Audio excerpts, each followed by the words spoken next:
1, 7h56, Thomas Soto. Face cachée, donc votre rendez-vous avec la personnalité des deux finalistes de la présidentielle, c'est avec Jean-Philippe Ballas. Bonjour Jean-Philippe. Bonjour Thomas, bonjour à tous. Ce matin, vous nous parlez religion. Avec le christique Emmanuel Macron, les bras en croix à la tribune, la dimension christique, l'expression est revenue régulièrement, c'est vrai pendant la campagne. Je ne la renie pas, je ne la revendique pas, dit-il. Pas prédicateur donc, Emmanuel Macron. Quand même un peu. Écoutez cet extrait de meeting assez récent. Il s'attaque au Front National, presque en transe. Ça dépote. Toutes celles et ceux qui aujourd'hui ont décidé d'être les somnambules du 21e siècle, honte à eux. Nous sommes debout, nous sommes en marche avec vous pour mon pays. Mais pas ça, pas ça. Pas ça. Le pas ça après le parce que c'est notre combat au port de Versailles il y a quelques mois aussi qui était très fort.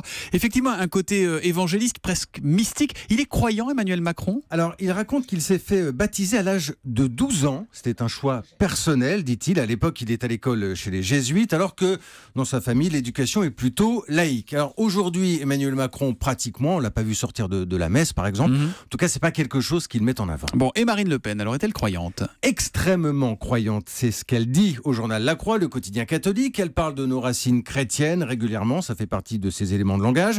Croyante Marine Le Pen, oui, mais attention, fâchée avec l'Église. Ça aussi, elle le dit, fâchée contre le pape François, notamment quand il évoque la crise des migrants et fait de l'ingérence, estime-t-elle.